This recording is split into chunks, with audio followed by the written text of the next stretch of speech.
Guten Tag, Kinder. Ich bin Airsoft in CT, and today we're going to take a look at some of the Battle Belt setups that you can use for the KSK 2010 to 2013 impression kits. So as you can see, we have two very different setups. We have one that has a bunch of pouches on it, but even regardless of that, we have a very thick one and a very thin one. Let's take a look at this one first. So this right here is the Linderhof LT1024 Ballistic Battle Belt. First thing you'll notice is that it is a very big tan battle belt that is reminiscent of a lot of the styles that you'll see in that early 2010s period, but it has some Flecktarn pouches on it as well as a holster paddle. So let's dive into that. On my particular setup, I'm going for a particular breacher guide that I am replicating. So I have some pistol mag pouches, grenade pouch, dump pouch, GP, shotgun holder, as well as the paddle for the Safari Lane holster, which you guys have seen in a previous video. This belt is classic. This is one that was issued alongside the Gen 3 sets. It wasn't included in the Gen 3 suite of pouches. We'll get to that later. But this one has a very iconic look to it in that era. And in fact, you can even see it spill over a little bit sometimes into the 2014 era because it is such a great belt, even though it is kind of bulky. This belt has a padded mesh interior and two cutouts for the holsters that you can put on either your left or your right side. It does have MOLLE webbing all the way around the belt and some cutouts for the battle belt that you see on the inside. Now this is another neat topic. This belt right here is the Eagle Industries Quick Extraction Strap, which is a very rare belt. I will say this straight out. You cannot really find these on the secondary market. Once in a while, once in a blue moon you will, and that's for a couple of reasons. Not only is it an older belt that wasn't produced in huge quantities, but these things fall apart all the time. I got this in really good condition maybe a year or two ago.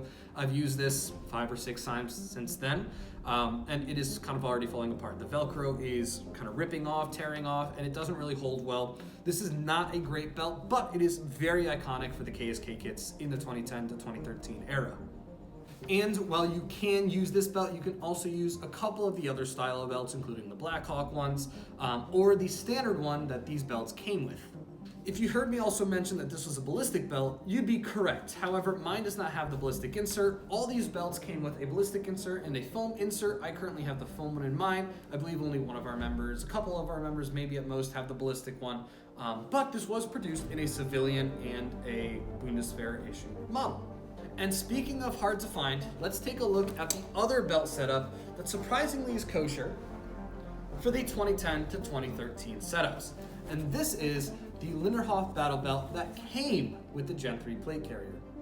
This was the predecessor to what is now one of the very popular battle belt setups that the Bundeswehr has been using, but this one has some interesting features. Rather than having a removable inner belt, this one has a sewn-in inner belt and a very long adjustment strap that the guy that previously owned this, the Bundeswehr member, did end up taping up with some Flecktarn tape.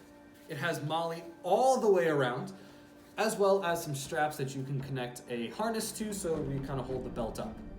You might notice that this looks very similar to the Eagle Industries one, and that's because it is. The design is pretty much the same, but this one is made by Linderhof.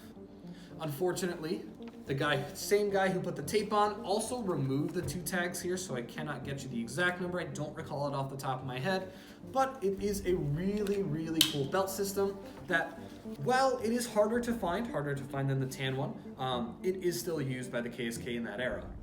The last couple of things I do want to mention with this is that this is not comprehensive. Again, as always, you will find other options. Some people did private purchase things.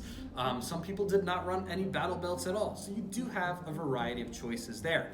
But if you do go for a battle belt for the KSK from 2010 to 2013, you're most likely going to absolutely need one of these 2 options. And I would highly encourage you to look for the tan one more often than the Flecktarn one.